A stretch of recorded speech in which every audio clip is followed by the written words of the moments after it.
বাদীপক্ষের আইনজীবী।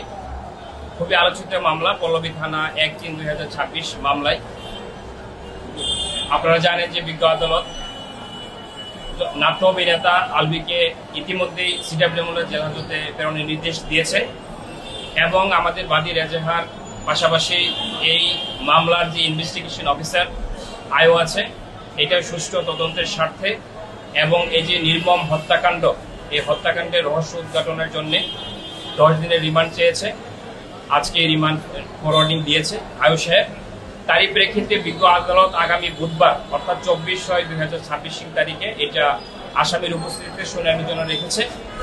এটার মূল বিষয়টা হচ্ছে যে তাকে অ্যাসিস্ট করা হয়েছে, আত্মহত্যা করার জন্য পরিচিত করা হয়েছে এবং এই প্ররোচনার সাথে আলবির সাথে অন্য কে কে জড়িত আছে এবং এই হত্যাকাণ্ডের পেছনে তাকে এই মৃত্যুর দুয়ারে পৌঁছে দেওয়ার জন্য যাদের হাত রয়েছে, এই বিষয়টা ইনভেস্টিগেশনে পরিষ্কার হবে।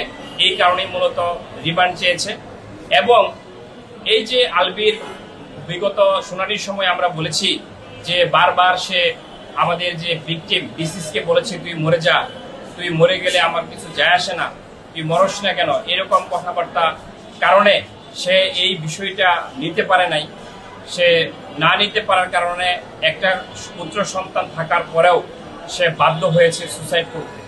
এক্সট্রিম মশার কয়েল প্ল্যান্ট ফাইবার দিয়ে তৈরি, তাই সহজে ভাঙে না, সুগন্ধিযুক্ত ও নিরবিচ্ছিন্নভাবে জ্বলে। ডেঙ্গু, চিকুনগুনিয়া বাহি সহ যে কোনো মশার বিরুদ্ধে দেয় এক্সট্রিম সুরক্ষা। তো সেই ক্ষেত্রে আলবি সহ এই মামলায় অন্য কারা জড়িত আছে, এই বিষয়টা বিজ্ঞ আদালত আমাদের বাদীর এবং আয়ু সাহেবের যে আর্জি, আয়ু সাহেবের যে রিমান্ড ফরওয়ার্ডিং, সেটা পর্যালোচনা করলে রিমান্ড দেওয়ার পরবর্তীতে আমরা আশা করি বিজ্ঞ আদালত ন্যায় বিচার প্রতিষ্ঠার ক্ষেত্রে অগ্রণী ভূমিকা পালন করবেন এবং এই যে হত্যাকাণ্ড হয়েছে, এই হত্যাকাণ্ডের সুষ্ঠু তদন্তের জন্য বিজ্ঞ আদালত এই রিমান্ডের বিষয়ে যদি রিমান্ড প্রাপ্ত হয়, সেই ক্ষেত্রে এইখানে যারা আছে, যারা অ্যাসিস্ট করেছে এবং আত্মহত্যা করার জন্য যে পরিচিত করেছে, তাদের সকলের নাম আসবে।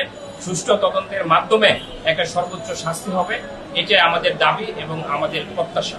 একটা আত্মহত্যা মামলার নাট্য অভিনেতা জাহের আলবি গত 19/6/2026 তারিখে বিজ্ঞ আদালতে জামিনের আবেদন করলে বিজ্ঞ আদালত উভয়পক্ষের শুনানি অন্তে জাহের আলবির জামিন আবেদন নামঞ্জুর করে সিডব্লিউএমএল জেল হাজতে প্রদান করেন।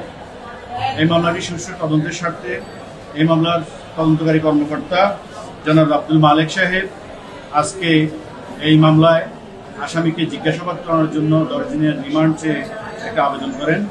এই আবেদনটি আগামী 24/6/2026 তারিখে আসামির উপস্থিতিতে শুনানির জন্য দিন ধার্য আছে। আপনারা যে তিথির কথা উল্লেখ করেছেন, আসলে তিথি এই জাহের আলবির কো আর্টিস্ট, মামলাটি তদন্তাধীন। তদন্তের স্বার্থে